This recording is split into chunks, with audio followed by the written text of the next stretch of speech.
أعوذ بالله من الشيطان الرجيم بسم الله الرحمن الرحيم رب اشرح لي صدري ويسر لي أمري واحلل عقدة من لساني يفقهوا قولي salaamaaleykum wa rahmatullahi wa barakaatu mbokk yi ñu ngi ziyaara bu baax kenn ku nekk ci turam ak jëmmam xam naa déglu nañ waxtaanu sëñ Modou Kama bi di lekk gis naa ne Seyd Abdallah ak Alioune Badara ni ngi koy tontu sax jàpp naa ne ñoom la doon waxat ndax ñoom ñoo amee pas-pas fi kon ñoom ñooy mieux placé pour tontu ko man ñoom ñi ngi may dégg yeneen chia yi danañ ma dégg ji chaque jour ma wax leen ko man duuma chia yi te yaakaar naa ne loolu war naa leer képp koo xamante ne am na maandute ay taxaw seetlu kese nag laa ci am di lay ko waxtaan wi sax man la ko kenn ci mbokk yi laajoon waaye comme moom taxawee na ko rek alhamdulillah taxaw seetlu bi mooy man bu doon man maa ko doon wax par exemple man bu ma ko naroon def dinaa ko def ci uslub bu wuuteeg moom bi mu ko defee mooy man sama gis-gis toujours xëy na nag sama gàtt xam-xam moo ko waral ak sama ñàkk xibra ak sama ñàkk kii waaye sama gis-gis toujours mooy lii laa donn lii lañ bokk man ak yow lii lañ gëm lii lañ kii kon ñëwal ñi défendre ko bi xaqin wa bi baatil ñeelee lañ gëm kon ñëwal ñi attaqué ko ñëwal ñi wuute ceeg ñoom bi xaqin wa bi baatil man loolu du sama gis-gis maanaam man sama li ma jàpp mooy lii laa gëm yow lii nga gëm nañ xool lan mooy dëgg nañ xool fan la dëgg gën a jéng jëm am naa dëgg du tax nga am toor wala am nga dëgg du tax ma am toor waaye nag chaque jour man maa la war a féetee kaw chaque jour man maa lay tiim chaque jour man maay am dëgg ci sa kaw chaque jour nañ ekkati lii ba ci kaw ñun liñ gëm nii moom mooy gëm-gëm bi gën a wér moom mooy gëm-gëm bi gën a mucc ñun ku dul ñun dafa réer ku dul ñun dafa nàngam yaakaar naa bu doon man maay def waxtaan bi li ma ko doon jéem a defee mooy plus fexe luy jegele jullit ñi parce que jamono ji ñu toll loolu lañ gën a soxla te luy wane ay tàqalikoo suñu diggante ak ñoom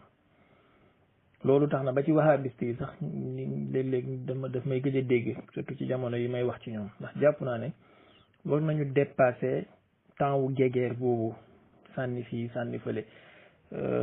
wuute mënta ñàkk waaye bu ñu xoolee li ñu dëppoo même bu gënta bëri moo ëpp doole comme ni ma ko waxee par exemple benn kilo jamaa nga am kii am téeméeri tonne dugub lu nit gumba xam na ni téeméeri tonne dugub yooyu genn wàllu kilo jamaa bi moo ko gën a cher kon quantité bi compté wul waaye qualité bi mooy compté léegi ñu xool li nga xamante ne moom la ñu bokk gëm te mooy yàlla ji mooy yonentu bi te ñëpp d'accord ci nga xam ne moo ëpp doole foofu li ci des liñ ci mën a dogalante ngant ñu dogalante ci ngant liñ ci mënta dogalante ngant kenn ku nekk dem gëm li mu gëm ñu jéem a dooleel l'islam benn yoon waaye bu dee du ñu dooleel l'islam fekk yow bàyyiwoo li nga nekk pour ñëw fekk si ma ci li ma nekk wala man bàyyiwuma li ma nekk pour ñëw fekk si la ci li nga nekk mooy ni l'islam taxuñoo jóg partisanerie moo ñu tax a jóg alors man nag sama gis-gis du loolu sama gëm-gëm du loolu man dama jàpp ne l'islam moom moo ñu war a tax a jóg te l'islam boobu walillahi alhamdu comme ni ma koy waxee toujours yonentu bi sallallahu alayhi wa sallam jamono bi mu fii nekk doy na ci rek ne firqa yi yëpp amul woon yenn yu bëree bëri yuy feeñ ci nit ñi tey feeñuloon par exemple jamono yonentu bi sallallahu alayhi wa sallam kan ci saxaabaam yi wala kan ci jullit ñi moo doon taxaw ne moom mooy xalifa yàlla moom mooy nangam tey jii ngay gis kii xëccee fale ne moom mooy xalifa yàlla kii xëccee fale ne moom moo doonu leer kii xëccee fale ne moom la yàlla yónni kii xëccee fale ne moom mooy xutbu nangam kii xëccee fale ne moom mooy xawsu nangam kii xëccee fale ne moom mooy imam nangam wa maxtalafu illa min baadi ma jaahumul ilmu baghyan baynahum jàpp naa ne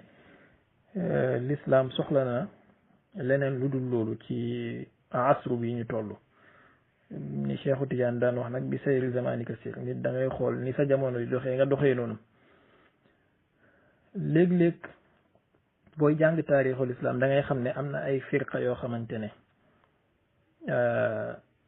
ci benn jamono ci jamono yi amoon nañ doole ci nguur ginnaaw gi ñu ñàkk ko am na ñoo xamante ne amoon nañ doole ci nguur ba léegi nguur googu noonu samp na leen am na ñoo xamante ne ainsi de suite maanaam politique yooyu noonu ak parparloo yooyu ak yenn fatawa yi nga xamante ne par exemple boroom xam-xam bi daf ko daan joxe sous le poids de la politique wala sous la pression de la politique nga xamante ne dafa am lu muy tiit moo tax mu joxe fatwa bi wala dafa am lu muy xemmem moo tax mu joxe fatwa bu mel nii wala mu jël position yu mel nii ñun waratuñ leen a topp wala waratuñoo jël genre pas-pas yu mel noonu ak fatwa yu mel noonu ba léegi jàpp ne moom mooy suñu yoonu mucc par exemple jegeel mbir mi ab gouvernement dina ñëw xam ne fi mu toll nii pour mu gagner élection il faut que mu njublang il faut que mu teg ay loi yoo xamante ne c'est antidémocratique il faut que mu teg ay loi yoo xamante ne c'est liberticide ainsi de suite fexe ba am 2 mandats wala 3 mandats après mu dem génération yi ñëw après quelques années génération yooyu waratuñoo topp loi yu mel noonu bu fekkee bëgg nañoo am avancé ci seen réew et bëgg nañoo am avancé ci seen société mën naa joxe benn exemple bu gën a jege par exemple arrêté Ousmane Ngom yaakaar naa 2011 la woon xaw ma 2012 dafa génne woon benn arrêté que ne am na ay côté yoo xamante ne ci Sénégal duñ nangu kenn ku fay manifester wala ku fay def rassemblement wala nangam ñi nekk au pouvoir tey en 2020 ñoom ñoo nekkoon dans l'opposition à l'époque ñoom ñoo doon xeex arrêté boobu ñoo ko doon attaqué ñoo ko doon critiqué mais bi ñu ñëwee affaire bi arrangé leen ba léegi nit ñaa ngi ci kii ak ñoom demal ma ñëw ba léegi nanguwuñ ko fay jële kon bu fekkoon ne avancée démocratique ak liberté doomi aadama yi moo leen ñor bu ñuy toog ci nguur gi loolu bokk na ci liñ fi war a njëkk a jëlee alors yu mel noonu itam ci diine nit ki léeg-léeg am na loo xamante ne taarix moo ko imposé ba dugal ko ci diine ji am na loo xamante ne politique moo ko imposé ba dugal ko ci pas-pas bi am na loo xamante ne ay agaraat moo ko imposé ba dugal ko ci sa pas-pas yow boo ñëwee tey war ngaa xoolaat naka ngay alléger sa bopp ci yu mel noonu nga bañ a tënk sa bopp ci chaîne yooyu ba léegi parce que du def gën laa affaiblir ci bépp côté nag li may wax nii duwut sunna laay waxal duwut chia ñëpp laay waxat ñëpp maanaam képp ku wax ashhadu an la ilaha illallah wa ashhadu anna muhammadan rasulullah yaa moom wax ji alors xam naa li kilifa gi sëñ Modou Kama doon wax nag man noté naa ci quelques points rek yoo xamante ne jàpp naa ne du ma wax ne daf maa jaaxal parce que yàgg naa koo dégg yàgg naa ka gis waaye dama jàpp ne war nañ koo mën a tempérer ba nga xamante ne nit ki du jàpp ne loolu wuute la bu waral soriwanto wala nangam par exemple wax na wuute ci masaadir yi nga xamante ne ci la ñuy jëlee di fàttali ne l'islam mën nga wax ne benn masdar la am asaasi mooy alquran beneen masdar bi ci topp mooy sunna wu yonentu bu la neexee sunna majaaza mën nga koo tuddee mook alquran ñaari masdar asaasi yi nga xamante ne ñoom la l'islam am alquran boobu walillahi alhamdu mboolem jullit ñi gëm nañ ko bi xaddil nazari nag ci li nit di mën a wax par exemple bu fekkee ñun dañu ne chia yi dañoo gëm ne alquran dafa manqué wala alquran bi dafa am luñ ci soppi wala nangam di nga ko gis ci téere di nga ko gis ci di nga ko dégg ci waxtaan di nga ko nangam mais naka noonu itam noonu la ñu yenn chia yi mën a tuumaalee ñun que ne ci suñu téere xadis yi Buxaari Muslim nangam ak nangam riwaaye nañu ay xadis yu wane ne alxuraan am na lu ci manqué léegi après kenn ku nekk ak considération bi muy am ñii dañuy ñëw ne la non ñun jubluwuñ ci manqué dañoo jublu ne loolu nasx la par exemple xadis bi wax ne am na ay aaya wala am na benn aaya boo xamante ne ba bi yonentu di génn àdduna aaya bi mu ngi existe ñu ngi ko doon jàng waaye ci jamono bi yonentu bi faatoo ci la benn bëy dugg si ci néeg bi lekk aaya bi léegi kuy jàpp mën na jàpp ne loolu da ngeen alxuraan bi dafa manqué parce que aaya boobu noonu figuré wul ci alxuraan bi nekk suñu loxo tey kuy taawil mën na ñëw taawil ne non loolu nasx la ainsi de suite kenn ku nekk ak considération bi mën a am nasx la yàlla dafa yónni bëy bi mu ñëw lekk ko pour mu nasax ko wala nangam ak nangam l'essentiel ki riwaaye wax ji moom nee na ba bi yónnentu di génn àdduna aaya bi ñu ngi ko doon jàng ci alxuraan te xam nañ ne yónnentu amul ginnaaw yónnentu bi sallallahu alayhi wa alihi wa sallam comme aaya hadis bi nekk ci sahihul Buxaari sahaabi bi di wax ne am na saar buñ doon jàng bu gudd ba toll ni baraatu min allahi ñi fàtteloo ma ko ba mu des benn aaya saxaaba bi waxul ne dañ koo nasax moom daf ne dafa fàtte aaya yi te aaya yooyu noonu mu wax wala aaya boobu mu wax tey ji nekkul ci alxuraan bi léegi kuy taawil mën na ñëw taawil ne loolu nasax la loolu nangam la kuy jàpp mën na jàpp ne loolu manqué la kon mbir mi problème de considération la moom laa wax sànq considération partisane maanaam man lii nii ma yor nii laa ko jàppee yow bu la neexee nga jàppee ko neneen yow li nga yor nii man nii laa ko jàppee waaye yow mi ko yor mën nga koo jàppee neneen nu bokkut ak ni ma ko yor par exemple état boo xamante ne nii état wu dictateur la ñoom ñi nekk ci biir état bi à chaque fois dañu jàpp ne ci état de droit ak état démocratique lañ nekk opposants yi mën nañu jàpp ne loolu dictature la mën nañu jàpp ne autoritarisme la mën nañu jàpp ne nangam la considération partisane la loolu warul tax ñuy tojante ay bopp kon ci wàllu alxuraan boobu mun nañ cee am jàpp-jàpp boobu chia yi mën nañ cee am beneen jàpp-jàpp di leeka man chia yi ma xam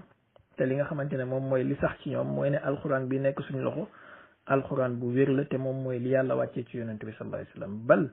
bal am naa sax ay téere chia yoo xamante ne ay chia yu avéré lañ isna achari yi imaam yi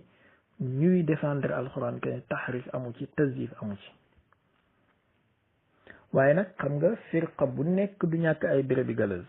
comme ñun ci biir sunna niñ amee ay bérébi galaz ay ñoom ibnu taymiya ak ñu mel noonu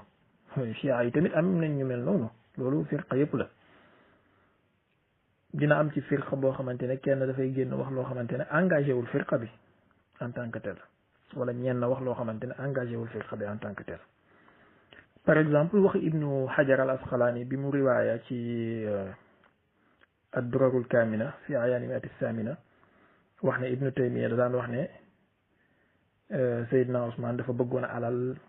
wala Seydina Omar dafa xaw réeri ay masala nangam wala Seydina Ali aslama sabiyan wa islaamu sabila sih nangam ak nangam xam nga loolu ibnu taymiya moo ko wax ñi gëm ibnu taymiya mën nañoo gëm loolu mais loolu est-ce que dafa engagé ahlu sunna wal jamaa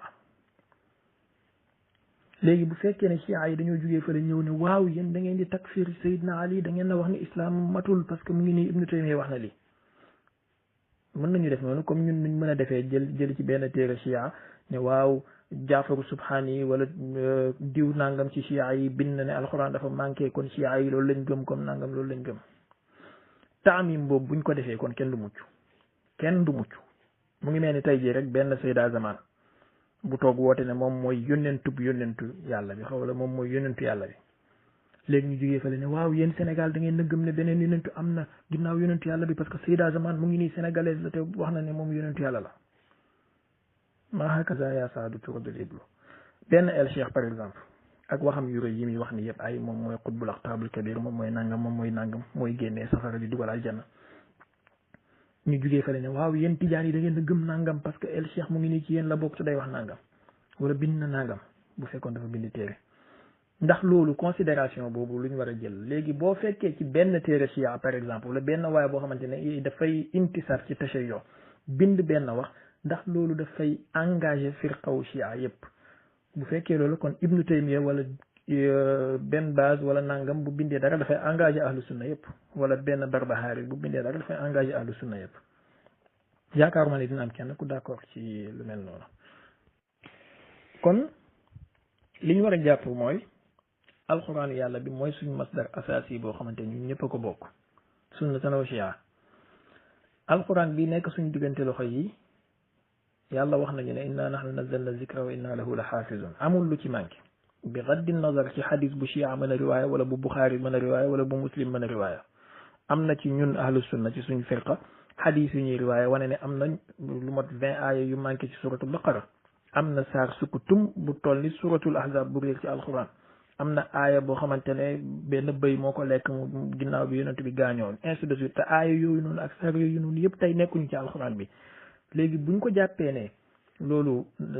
nasx la loolu nasx tilaawat la wala nasx xawma lan nasx nangam nuñ ko mënti interpréter kon ñee tamit nañ leen bàyyi ñu interpréter seen bopp ñoom niñ ko déggee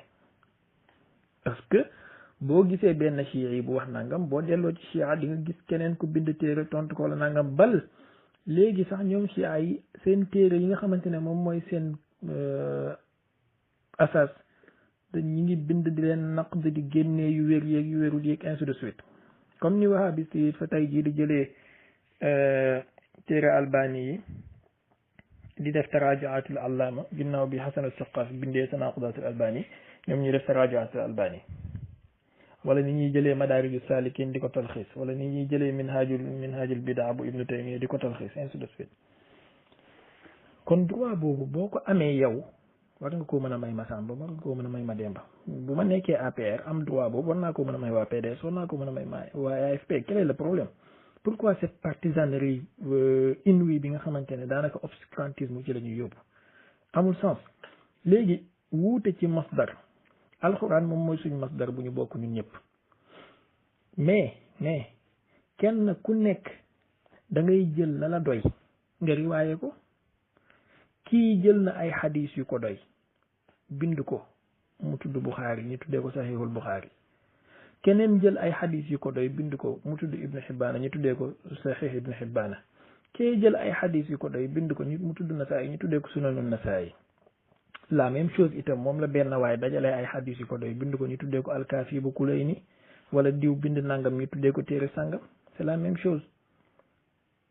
kon wuute boobu aslan warutoon na bokk sax ci loo xamante ne dañ koy itibaar banaan ñii bokku ñoom dara ñii dañoo wuute comme wuute asamaan ak suuf Buxaari bii ak kaafi bii wasailu chia bi man laa yaxdirul faqih bi ak Nasaa'i bi ak Ibnu Maaja bi ak Muslim bi Tirmisi bi Abu Daawuda bi benn ci ñoom fekkewul benn saxaaba waxuma la sax yonent benn ci ñoom fekkewul benn saxaaba benn bu ci nekk bañ koy bind fekk na yonent bi def minimum téeméeri at ci biir suuf minimum téeméeri at ci biir suuf maanaam amul benn saxaaba bu mës a gis alkaafi wala mu gis Buxaari wala mu gis Abu Daawuda wala mu gis wasailu chia wala mu gis Tirmisi wala mu gis nangam amul. Alors pourquoi cette partisanerie ak cet obscurantisme ne dañoo wuute ci nangam tànn nga sa bu la neex gëm ko ñoom tànn nañ leen doy par exemple ñun tey jii ci ñun tijaan yi tànn nañ Jawaahirul Maani def ko mu nekk suñu téere Qaadir yi tànn nañ téere Sidi Abdul Qaadir Jilaani yi murid yi tànn nañ téere si Cheikh Ahmadou Bamba yi mais tegtalewul ne chia yi gëmuñ lu nekk ci Buxaari lépp chia yi am na ay ahadis yoo xamante ne dañ koy jël te ci Buxaari moo ko riwaaya par exemple xadisu Fatimatu badaatun minni mu ngi ci Buxaari chia yi dañ koo gëm xadis innamal amalu binniyaati mu ngi ci Buxaari ak yeneen xadis yu mel noonu xadis yoo xamante ne Buxaari daf koy riwaaya chia yi gëm ko wala Muslim riwaaya ko xadis kitaaballahi wa itrati ahla bayti mu ngi ci Muslim chia yi dañ koo gëm kon duul ne dañoo itiraaful téere bi rek kon dañoo sànni lépp déedéet dañoo am loo xamante ne moom moo leen di symboliser comme yow ni nga amee li lay symboliser en tant que tijaan muy Jawahirul Maani ak yeneen téere tijaan yi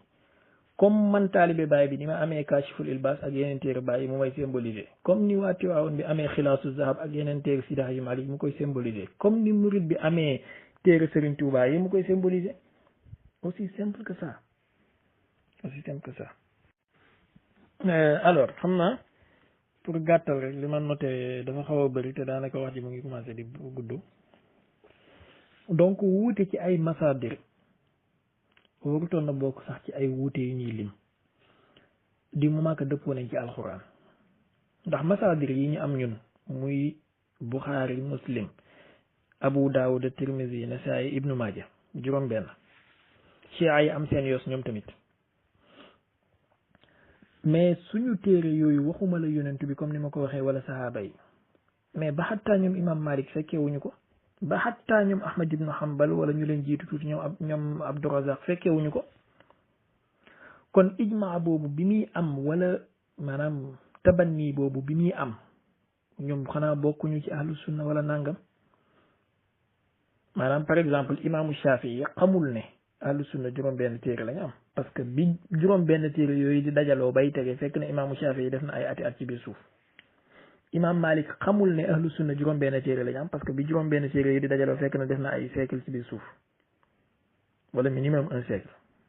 sàkkantumaa ñi jiitu imaam Malik te ñoom ñëpp ci ahlu sunna lañ bokk d'où la nécessité ñu nangu ne mbir mi du ay titre, mbir mi du kaafi, mbir mi du wasaa'ilu Shia, mbir mi du Bukhari du Muslim, mbir mi téere yàlla bi la ak li jugee ci yonent bi te mu wér. li jugee ci yonent bi te mu wér nag mën nga koo fekk ci Ahmad ibnu Hanbal, mën nga koo fekk ci Abdurazaq, mën nga koo fekk ci Kulayni, mën nga koo fekk ci Xumayni, mën nga koo fekk ci Bukhari, mën nga koo fekk ci Nawbaxti, mën nga koo fekk ci Abu Daawuda. lii rek moo ñi muccel. mais bu dul loolu imam Malik bi muy dugg ci biir suuf juróom benn téere amutoon ci ahlu sunna.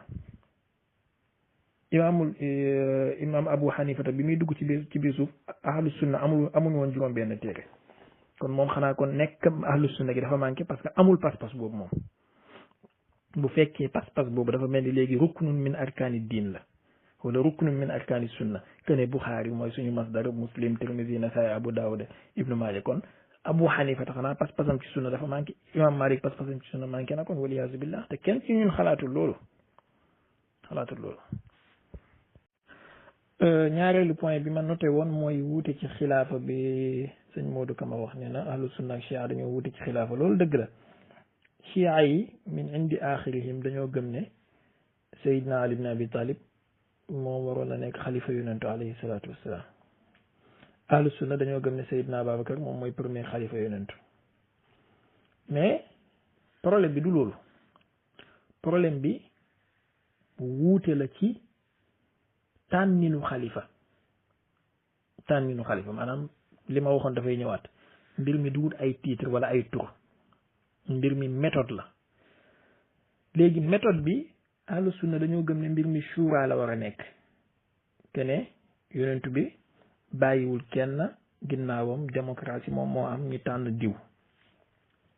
mën nañ leen koo nangul, man dama leen koo nangul. mën nañ leen koo gëmal. keneen mën naa wuuteeg ñoom comme Shia yi ni ñu wuuteeg ñoom. keneen noonu mbir mi du wut shura waaye wasiya la. yonentu bi sallallahu alayhi wa sallam dafa wasiya ci Seydina Ali ba pare tànn ko tabb ko mu nekk xalifa ak seeni xujja yu ñoo mën nañ leen ko nangul, mën nañ leen ko bañal, kenn ku nekk ak li ko doy. ñaareelu problème bi fi muy situé wu mooy tataruf bi ciy am après wala teengal bi ciy am. teengal ci ne Seydina Babacar moo waroon a nekk xalifa yonentu ba ku gëmul loolu nekkatul jullit wala nekkatul ahlu sunna. wala teengal ci ne Seydina Ali moo waroon a nekk xalifa yonentu ba ku deful loolu wala ku gëmul loolu génn nga ci diina ji. li ma jàpp mooy sama gëm-gëm man ñaar yëpp njuumte la. kenn ku nekk am na say xujja ci ñoom ñaar. imaginel tey jii bu hasard defoon par hasard Seydina Aboubacar nekkul premier xalif waaye Abu Hurayra moo nekk premier xalif par exemple wala Jaabir ibn Abdullah moo nekk premier xalif. est-ce que kon xadiisu ngëneel yi ñu jël teg ko ci kaw Seydina Aboubacar yépp ñi nekk fi boobaa xadiis yooyu dañ leen transféré ci Jaabir parce que moom moo nekk premier xalif wala xadiis yi dañ fi nekk Jaabir nekk fi premier xalif ba pare Aboubacar am xadiis yi ngëneel yooyu noonu yépp. par hasard rek laa wax bu fekkoon Jaabir moo njëkkoon a nekk xalifa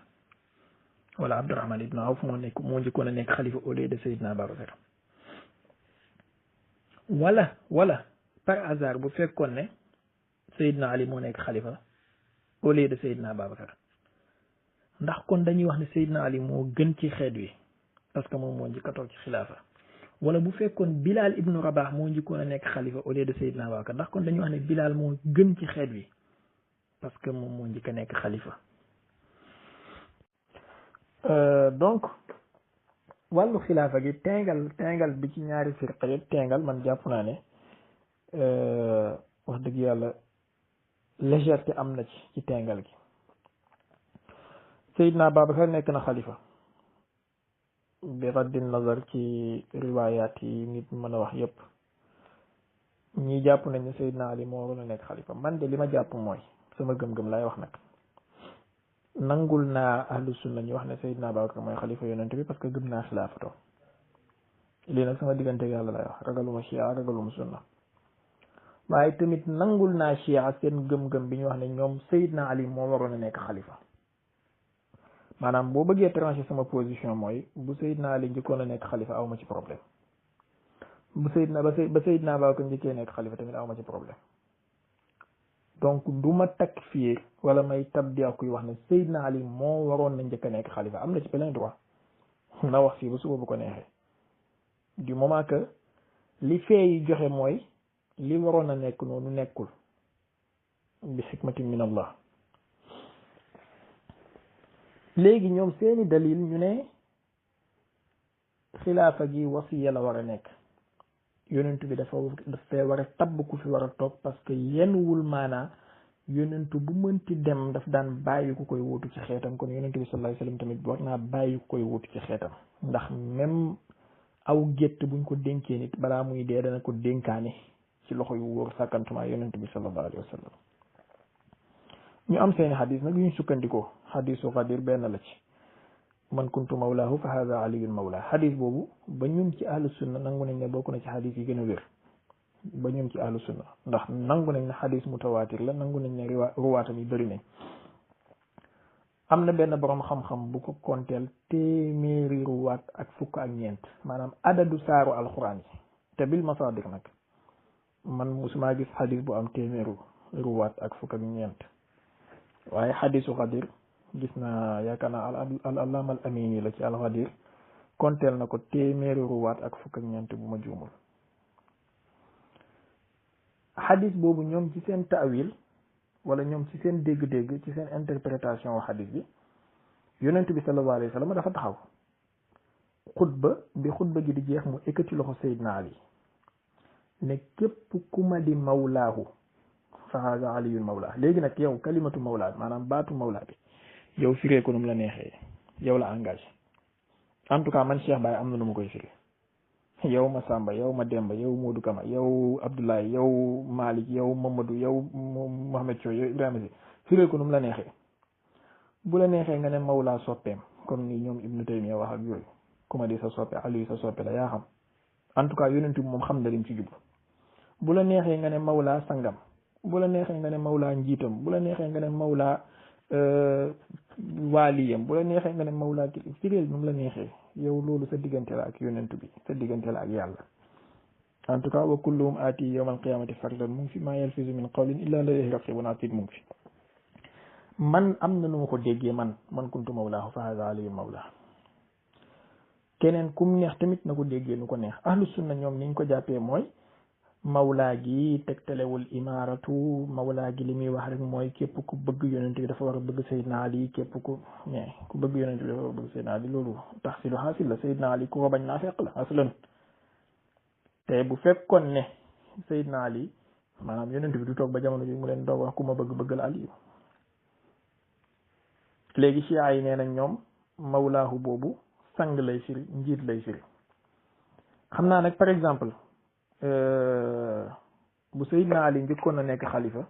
par hasard, bu fekkoon Seydina Ali moo njëkkoon na toog ginnaaw yonent bi, hadis boobu ahlu sunna yi danañ wax ne ku ko gëmul xéeféer la.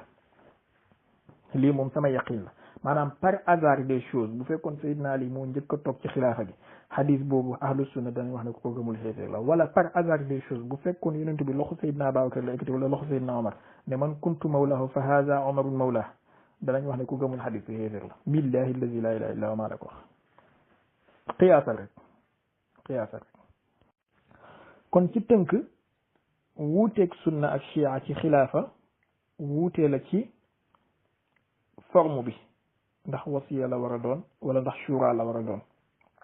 bu dee shura la war a doon tànn leen ku leen neex, bu dee wasiya la war a doon li yonent bi wax mu ngi nii. léegi nag ahlu sunna bu doon dañoo nangu ne wasiya la war a doon, maanaam par exemple bu doon ahlu sunna dañoo nangu ne xilaafa gi wasiya la war a doon, yonent bi dafa war a tabb nit, konoon il faut ñu dem uti xadis buy tabb Seydina Abubakar parce que amut.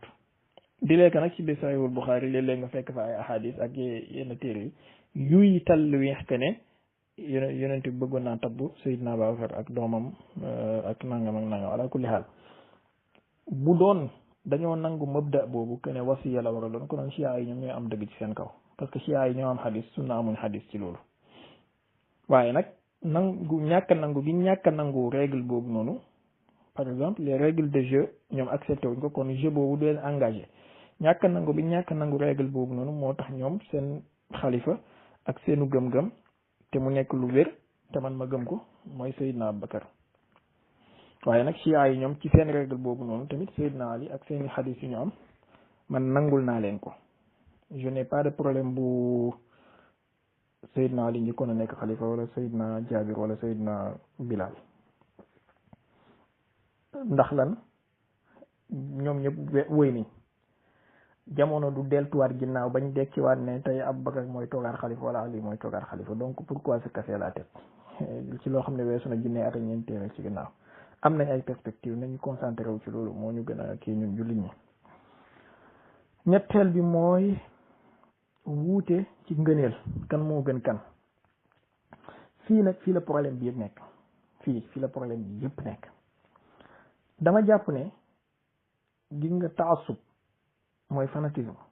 dafay dugal nit léeg-léeg ci wax lu dul noona wala wax njuumte ba pare sëgg ci kaw njuumte loolu wàcc yàlla ne moom mooy dëgg te leer na ne da ngaa juum par exemple comme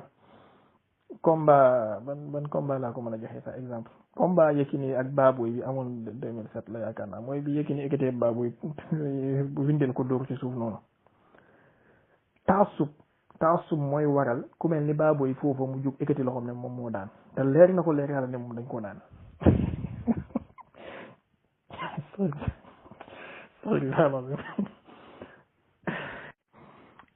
maanaam gis nga dafa am benn mabda boo xamante ne yaakaar naa chia zaydiya ñoom ñoo koy wax te mu nekk mabda bu am solo man de wax dëgg yàlla ci côté bii nii ñoom laa gën a àndal mooy imkaaniyatu imamatul maftul maa wujudil fadil aw kama qaalu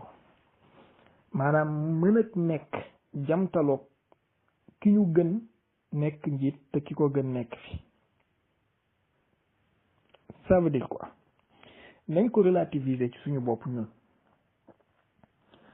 gis nga bu ñu bëggee wax ne niñ toftaloo ci xilaafa noonu lañ toftaloo ci ngëneel niñ nangamee ci nangam noonu lañ nangamee niñ toftaloo ci xilaafa noonu lañ toftaloo ci xam-xam niñ toftaloo ci xilaafa noonu lañ toftaloo ci njàmbaar niñ toftaloo ci xilaafa noonu la ñuy toftaloo ci dugg aljanna niñ toftaloo ci mais bon sens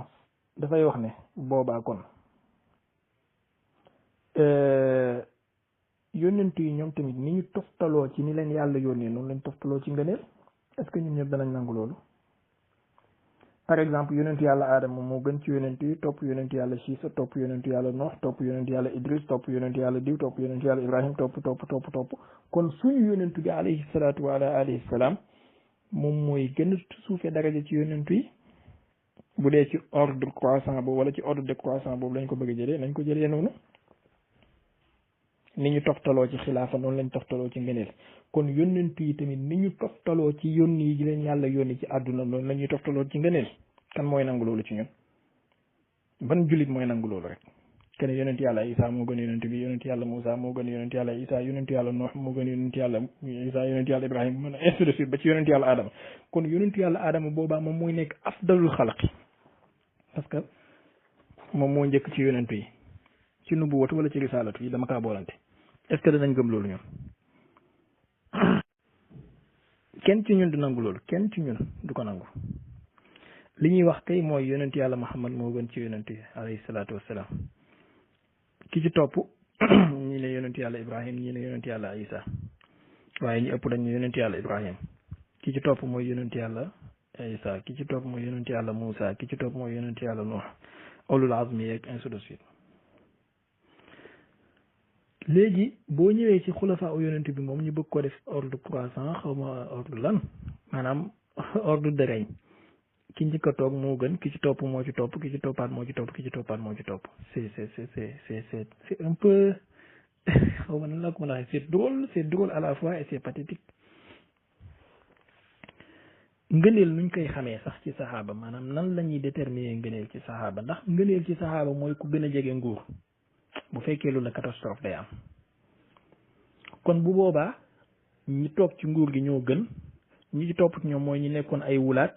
ñi ci toppaat ci ñoom mooy ñi nekkoon ay umara ñi ci toppaat ci ñoom ñooy ñi nekkoon ay nangam ñi ci toppaat ci ñoom ñooy ñi nekkoon ay nangam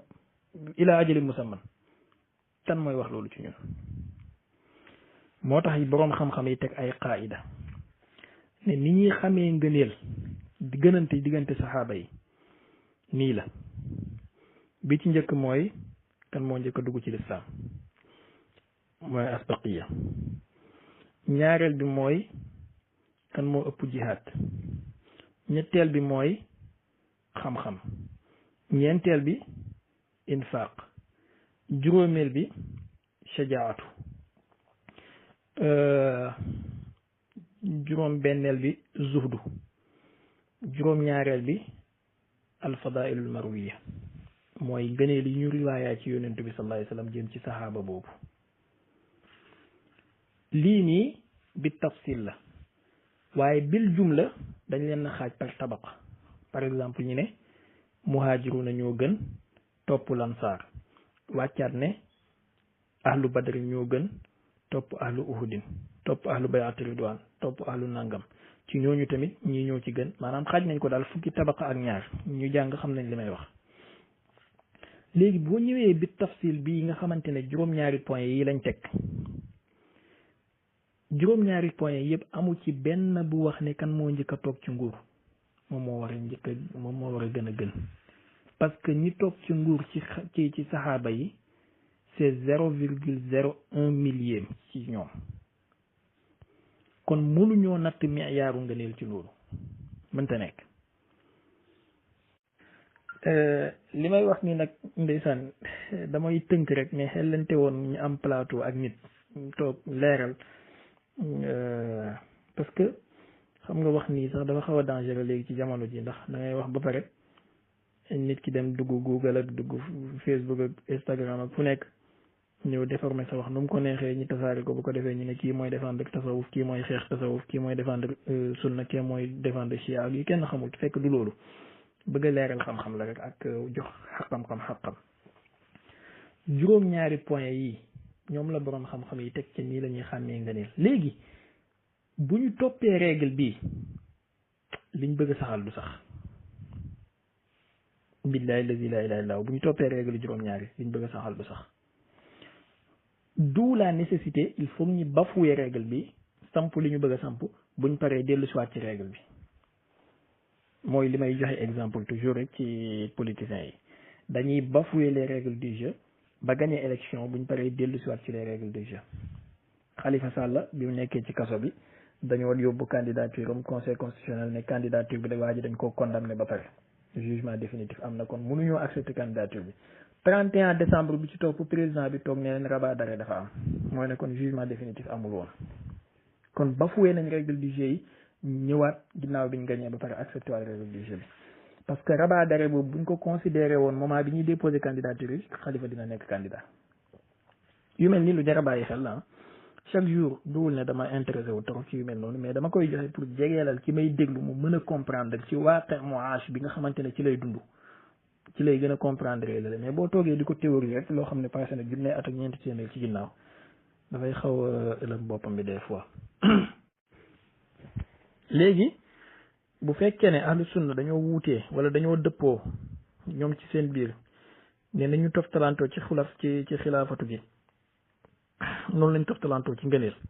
wuutee ci chia, kon ku gëm lii yow yaay sunna, ku gëm lu wuuteeg lii yow yaay chia yi.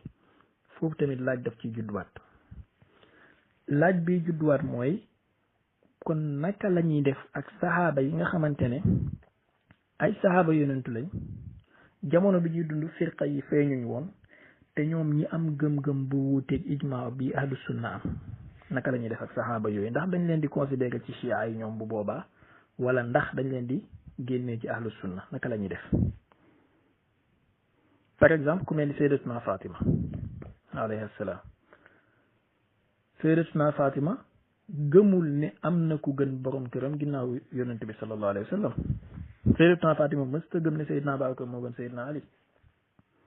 léegi ndax ñàkk a gëm boobu sayyidatuna Fatima alayhi salaam ñàkk a gëm ne Seydina Babacar topp Seydina Omar topp Seydina Ousmane ñoo gën Seydina Ali borom këram, ndax dafay génnee sayyidatuna Fatima ci ahlu sunna yóbbu ko ci chia, waaw wala déet. léegi tey en 2020 bu nit ñëwee am gëm-gëm boobu sayyidatuna Fatima amoon par exemple, ndax loolu daf koy génnee ci ahlu sunna yóbbu ko ci chia, waaw wala déet.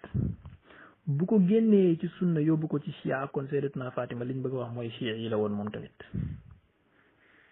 bu fekkee dañ ne duwut chiites yi kon naka la mën a ñàkk nekkee chiites yi ci pas-pas bële ki ko topp ci pas-pas bi moom nekk chiites yi lii c'est des questions yoo xamante ne il faut nit ki tontu ci pas ñëw rek ëlëb nit ñi ijma dafa am dëppoo Sëriñ Tuubaa Baay Ñas Imam Ghazali Shawkaani ba non ay Nawawi ak Ibn il faut ñu tontu ci question bii c'est une question précise Sayyidatuna Fatima Sayyidna Hasan Sayyidna Hussein gëmuñ woon ne am na ku gën seen baay Sayyidatuna Fatima gëmul ne am na ku gën borom këram aslan gëmul ne Sayyidna Babacar moo gën borom këram léegi bu dee ijmaaw ahli sunna moom mooy Seydina Babacar moo gën topp Seydina Omar topp Seydina Ousmane topp Seydina Ali ku ñëw tey ci 2020 am gëm-gëm bi Seydatuna Fatima amoon ndax daf lay génnee ci sunna yóbbu la ci chia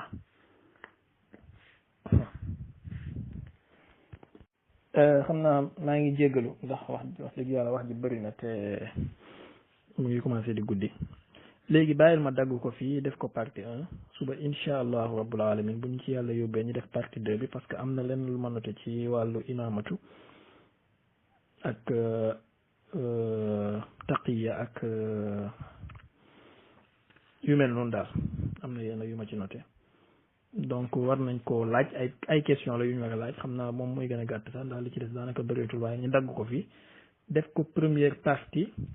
suba incha allahu taala ñu ñëw def deuxième partie bi comme ni ko kilifa gi waxee duwul luñ préparé man mii duwul lu ma préparé damaa dégg ba mu commencé di wax rek ma jël big bi ma téye woon parce que dama téye woon big di bind ma jël big bi ma téye woon di noté ñett point ci laa wax mooy wuute ci masaadir ak xilaafa ak ngëneel li ma jàpp mooy wuute ci masaadir waruñ ko woon na boole sax ci masala yi nga xamante ne ci la ñuy xamee nit ki sunna la wala chia la xilaafa joxe naa ci sama point de vue ak samay supposition tey jii bu doon supposé nu mu tuddati Abu Ayyub al Ansari par exemple wala Seydina Ali ñoo njëkkoon a nekk xalifa ndax kon day tax ñoom ñooy gën bu dee ngëneel li tartibu xilaafa la kon yonent bi est-ce que ngëneel li du nekk ci tartibu nubuwa ainsi de suite ak tamit saxaaba yi nga xamante ne gëmuñ woon ne am na ku gën Seydina Ali duwut Sayyidatuna Fatima kese waaye ci ñeneen ci saxaaba yi suba insha allahu taala dinañ continuer in uridu illa al-islaha ma stata'tu ma tawfiqi illa billah assalamu alaykum wa rahmatullah